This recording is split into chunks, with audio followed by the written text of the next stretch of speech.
Yo, welcome back to another edition of the Cruising Podcast. I'm your host, Andrew Cruz, and today is Saturday, December 9th. Woo! We are 9 days into December already. Goodness gracious, I feel like Christmas is right around the corner, which it actually really is. So, yay, we're around the corners from Christmas. Yay, yeah. So that means I have to start my Christmas movie run. You guys already know the night before is definitely part of the Christmas list. I cannot wait to watch it. Also, there might be something new. I seen a new Batman Christmas movie. Guess what Andrew Cruz is going to be doing? Watch some Batman kick some ass during Christmas time in Gotham. So yeah, buddy. But today is what? The ninth day of, you guys guessed it, 25 days of cruising. But first, where you can find the Cruising Podcast is on Apple Podcasts, Spotify, Patreon, YouTube, and anywhere else you can find podcast needs. That's where you can find the Cruising Podcast. Also, where you can find latest updates to the show is on Instagram at Cruising Podcast, also on Twitter at Nicetown Fitness.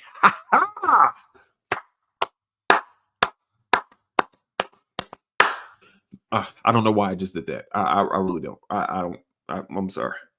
So, y'all ever get like y'all ever get this feeling? Okay, so I mean, I know a lot of people take their careers and most jobs seriously, and which is understandable. I've been like watching TV shows and things like that, and the one thing that's always bothered me about like jobs, especially when I was working in like retail and shit. The thing I hated being told more than anything else is where we stood in the rest of the country, or like getting stats about, yeah, we're the best here, or we're better than this company and this, that, and the third. In my opinion, and this is just me, as long as that motherfucking check clears on Thursday/Friday, as long as that check makes it into my damn bank account, I can care less about where I stand in the rest of the company or against other companies. I've never cared about that. All I care about is the money that I'm supposed to get at the end of the day. That's fine by me. I hate when somebody holds it over your head too. It's like, yeah, man, well, we're paying you guys a lot. So just shut the fuck. Listen, man. Listen. Y'all will replace me actually that hour. Within an hour, I would be replaced from my job position if something was to happen to me.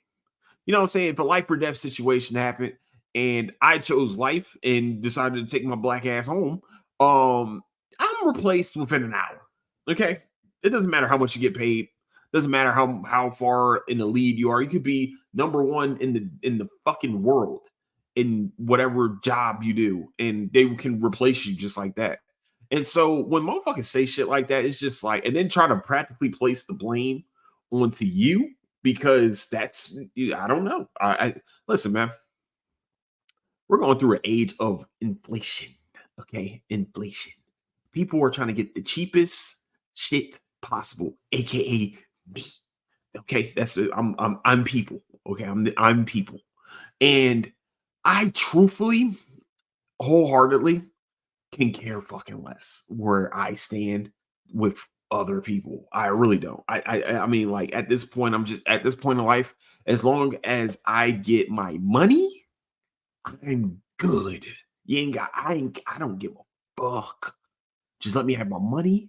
I'm fantastic. I don't give a shit.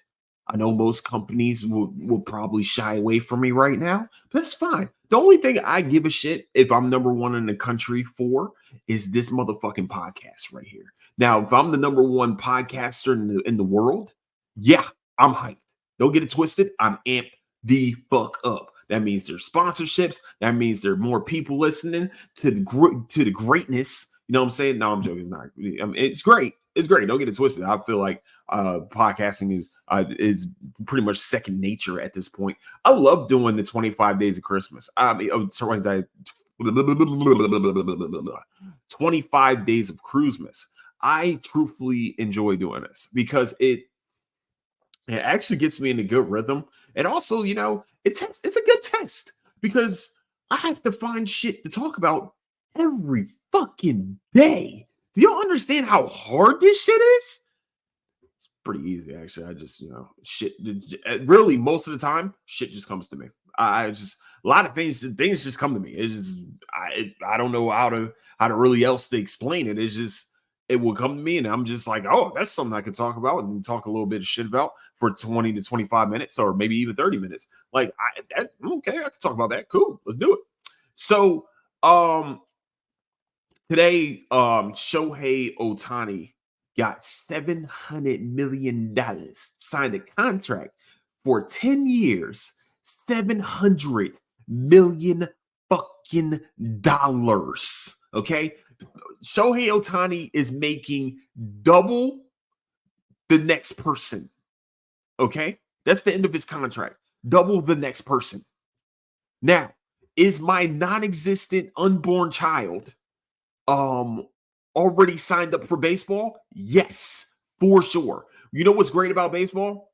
So baseball contracts, what are great about baseball contracts, just in case people don't know, most of them, well, yeah, unless you are an idiot, most of them are guaranteed. Now, Shohei Otani can fuck around, play one game for the Dodgers, and the Dodgers will have to pay out that fucking contract. They will find a way or a loophole, probably not to defer it and shit like that. They are deferring his contract, by the way. So the 700 million is deferred right now. So when I say deferred, that means that they can pay him past the 10 years. The Bobby Bonilla rule. Bobby Bonilla is still getting paid by the New York Mets $1 million and some odd dollars a year. I think Strasburg for the Nationals, he just retired. He just retired. He's still making $35 million retired. I mean, $35 million. I remember reading that report and I was like, this is insane. Why didn't I play baseball? Oh my gosh. I was actually pretty good. I ain't gonna lie to you. I was a pretty nasty pitcher, man. I ain't gonna lie. I could pitch a little bit. You know what I mean? Hitting wasn't, my hand-eye coordination. I don't know how I was able to play tennis for all these years. My hand-eye coordination in baseball is fucking trash. I'm not even gonna lie to you. It's very much trash.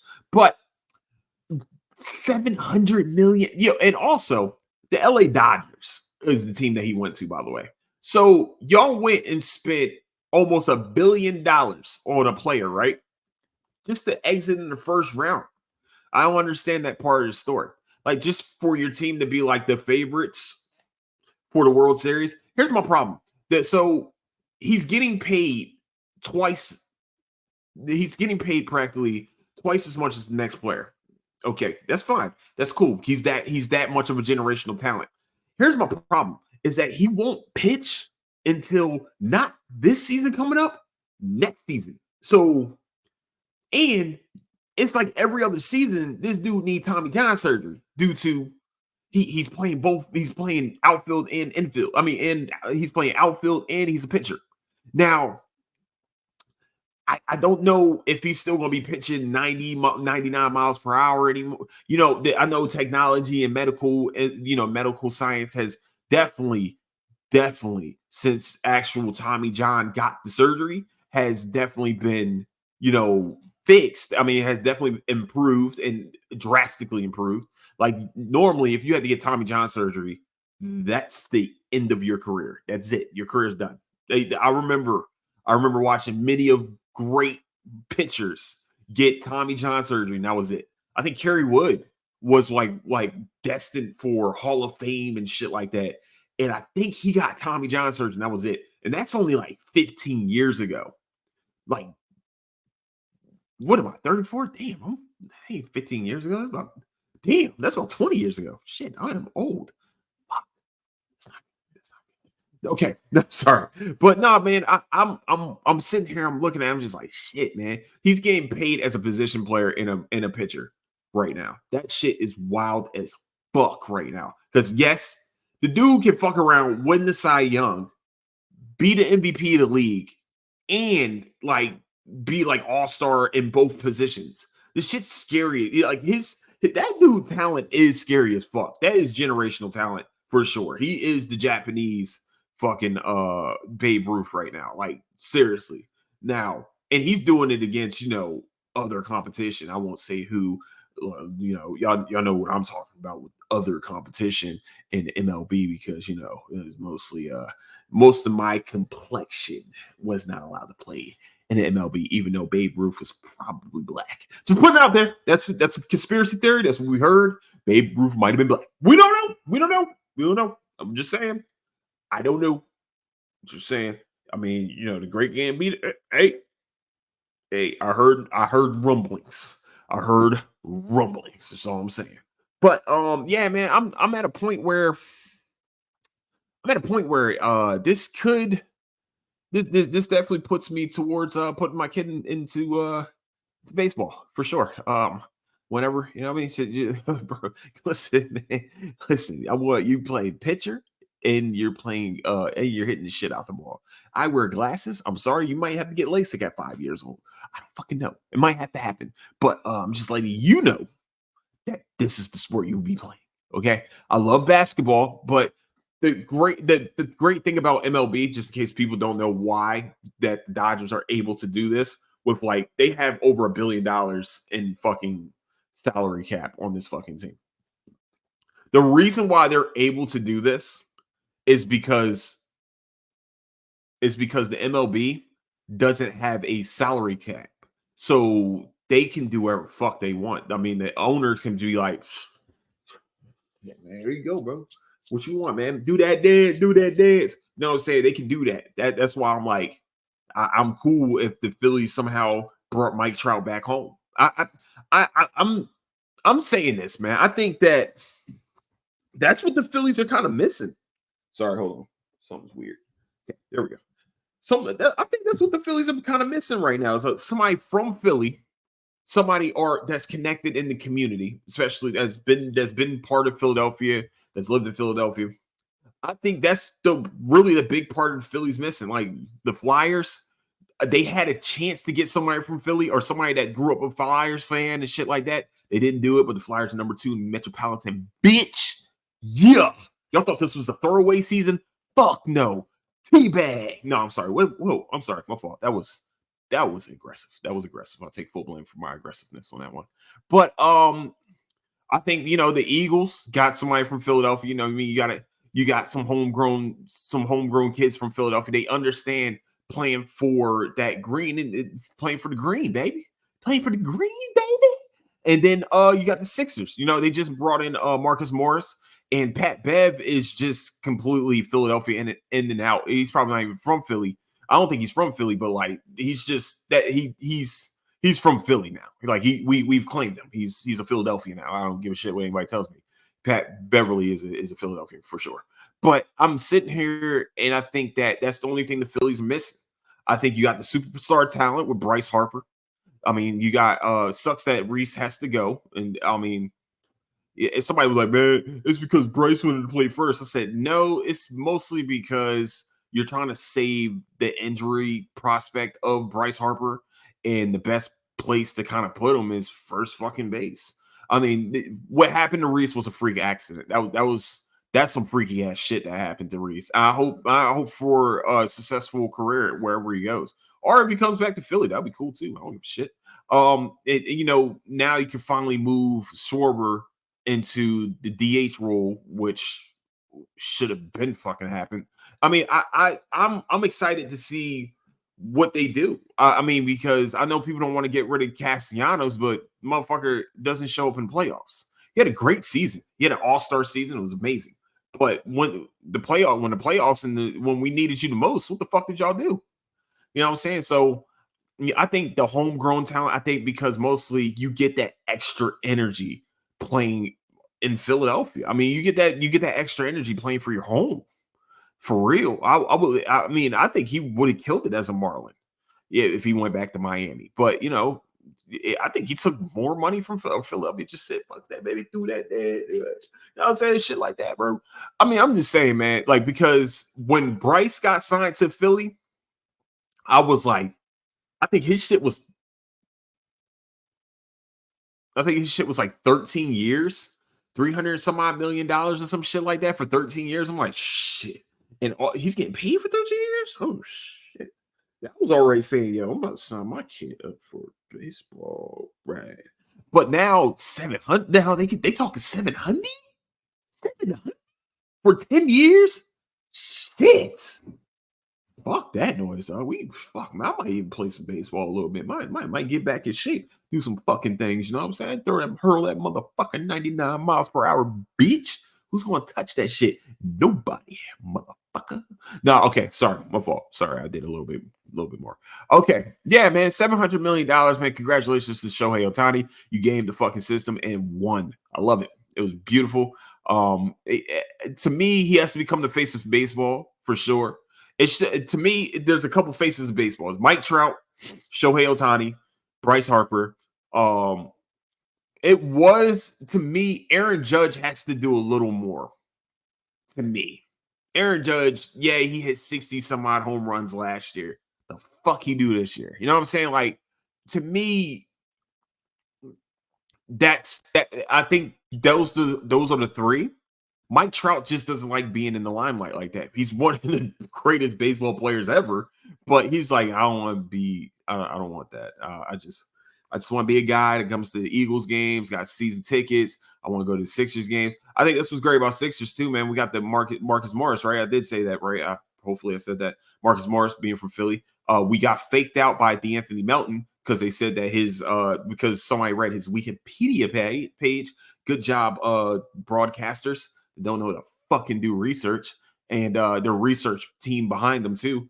That tricked us out, saying that he went to Simon Gratz. I was very excited to hear that. I was like, Simon Gratz, go! That was around the corner, dog. And then they were like, Nah, he's not from Simon Gratz. He's actually from LA. I was like, Oh, you sons of bitches, you motherfuckers, man. Y'all read Wikipedia. When did Wikipedia become a fucking reputable source? I can change my Wikipedia to 10-inch long motherfucker. You know what I'm saying? Like, it might be, you know, you don't know. So, you see it. You ever see it? Like, man, just putting out there. But yeah, man, it's crazy. I thought it was weird. I thought it was a very weird situation that they actually read Wikipedia to do research instead of actually talking to D'Anthony Melton, because it was like the middle of the season when they said that shit. So it's like you would think you know the players by now, at least talk to them or something. I don't have media access to them. That shit was weird, actually. Now I think about it, like that's some janky ass shit, man. I thought I was around janky ass shit every day. But shit, that's what the fuck? Okay, sorry, my bad. I went on a tangent on that one. That's bullshit. But yeah, man, $700 million. Congratulations, Shohei Ohtani. To best wishes to you, except like you play for the Dodgers now, so fuck the Dodgers. I mean, they're just gonna lose. Like I said, they're gonna lose in the first round to the lowest seeded team, anyways. I'm not really fucking worried about them. Um, they're gonna be like, yeah, man. Well, we got Clay Kershaw, we got Freddie Freeman, we got Mookie Betts doing that dumbass fucking dance that they do when they get to second base. Oh, this team, we do some that. I'm sorry, there's so many words that I want to say about that dance they do on the second base. I ain't saying shit. I ain't saying shit. Y'all know what to think, but that shit was like, all right, bro, this so little weird. Not weird, but a little something. Little spicy. It was a little spicy burrito. It looked like it was a little spicy. I ain't gonna lie to you, it was a little spicy. But yeah. So now, like I said, they have moved the Dodgers to World Series positioning. I think they're number one now. I think they have the number one odds to win. I mean, you can bet for them to lose a lot. You know what I mean? I truly don't know how this. I don't get it, man. These motherfuckers just have endless fucking money. Like the Yankees went and got Juan Soto. What are they getting this money from, bro? What the fuck? Brian Cashman was like, look, man, Brian Cashman has the perfect name for GM of the Yankees. His last name is Cashman, and that's all these motherfuckers have is fucking endless money.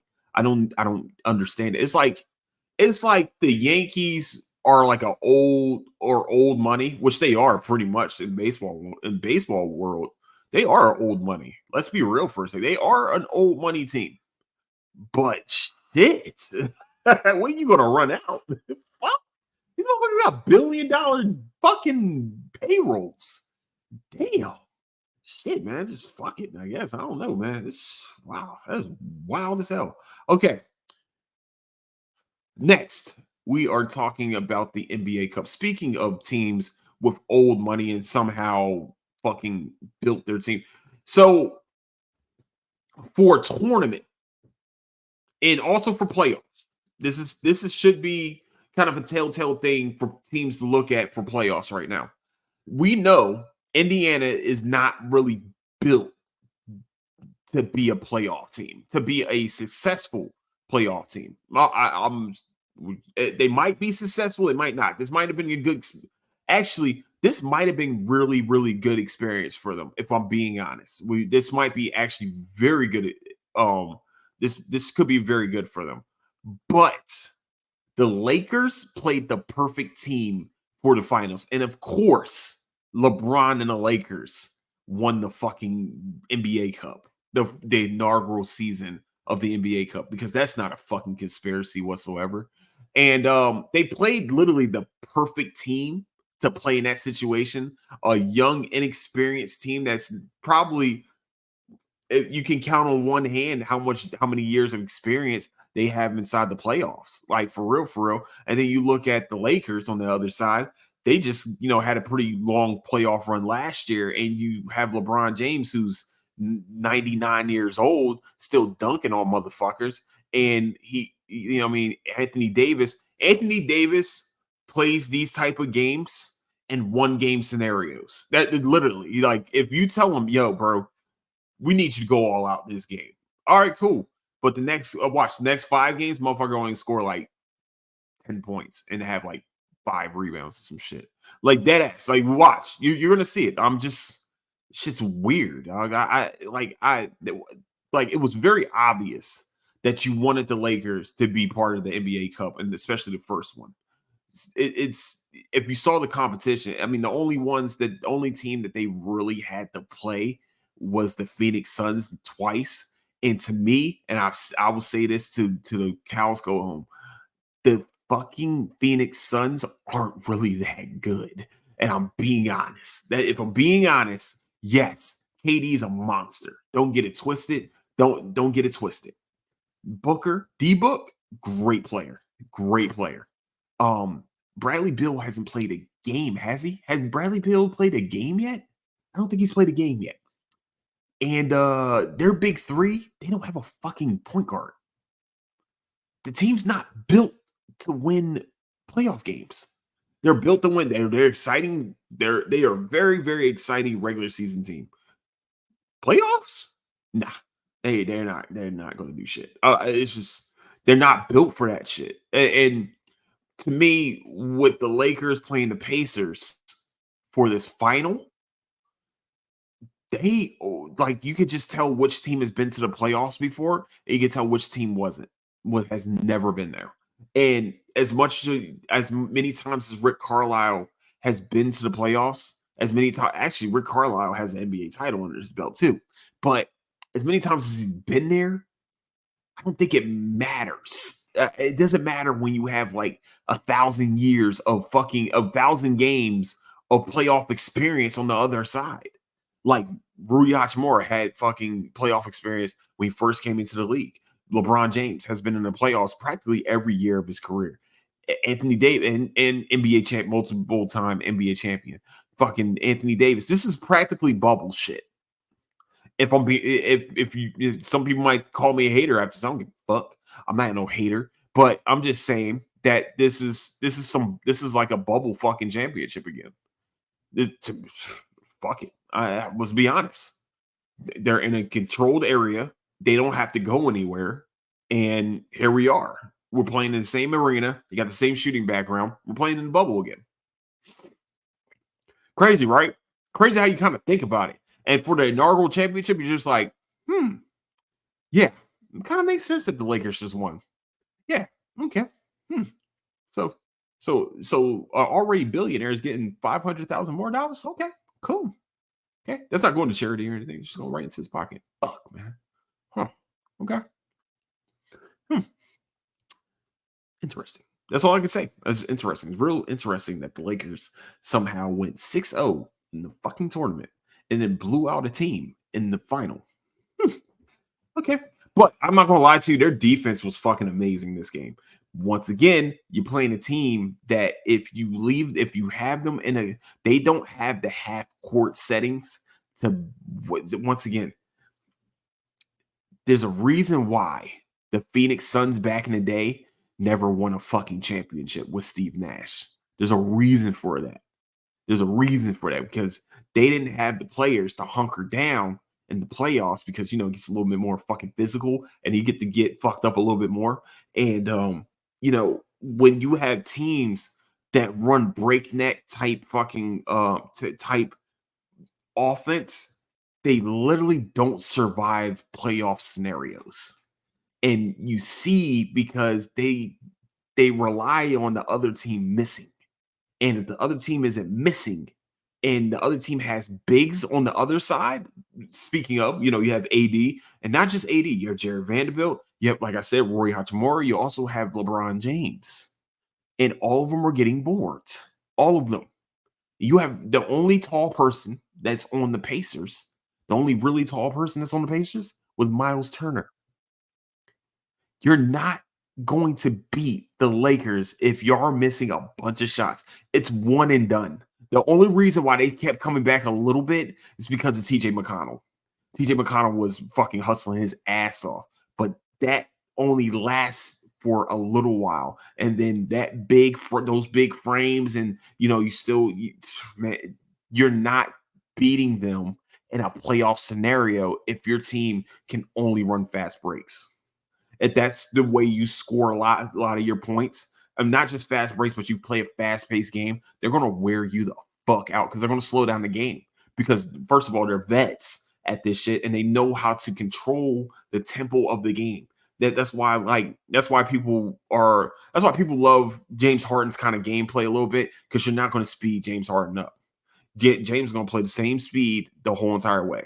You know what I'm saying? Just like Tyrese Maxey. He can run breakneck fucking speed, man. But I love that he's starting to get a little bit better in the half court. When the game becomes a half court game, that's when you find out who is really built for the playoffs. And right now, like I said, Indiana ain't built for the playoffs. They're 12-8. Half of their wins came in the fucking tournament. Half. Literally half of their wins came in the tournament. They didn't lose. They won 6 games and they're 12-8. Think about that shit. They're a good team. Don't get it twisted. That's a playoff team. They're going to get some playoffs. Don't get it twisted. They're going to get some playoffs. But are they going to be successful in the playoffs when you possibly their matchup would be like Milwaukee, Philadelphia, Boston even. Like, it was crazy is that Boston doesn't have a true great big on their team, but they have Al Horford. You know what I'm saying? If it came down to we need someone to not stop their big, but at least slow them the fuck down. Al Horford's there, man. Somehow he still does it. Kristaps Porzingis is he doesn't even have to be the 5 for real. That's the crazy part. So I'm just saying this was a perfect matchup for the Lakers because if they had to play Milwaukee, a team that can D up in the half court and also the team that can really transition and also have a very good point guard, which Tyrese Halliburton has become a superstar due to his play in the tournament. But fucking like I said, man, Dame's been doing it for way too long, and then you got Giannis on the other end. Like, who stops Giannis? You know what I'm saying? Giannis can actually match up with Anthony Davis and LeBron. So my conspiracy is they wanted the Lakers to win this shit anyway. The NBA wanted the Los Angeles Lakers to win this tournament, and they did. Sons of fucking bitches. So, all right, well, that's sports. That was very sportsy topics today. So, with that, I would like to say where you can find the Cruising Podcast is on Apple Podcasts, Spotify, Patreon, YouTube, and anywhere else you can find podcast needs. As we can find the Cruising Podcast. Also, where you can find latest updates to the show is on Instagram at Cruising Podcast, also on Twitter at Nicetown Yes, and with that, I would like to say I love all of you. Please do a rating or review on Apple Podcasts and also on Spotify. Please leave I mean, y'all know what I do on Spotify, man. I just ask you how you doing, baby. Just let me know how you doing. You know what I'm saying? Just I'm doing good. I'm doing bad. I'm doing this. I'm doing that. You know what I'm saying? Do you? You know what I'm saying? And with that, I like to say, we I like to say I love you guys. Don't do anything I want to do. I'll catch you guys later. Deuces.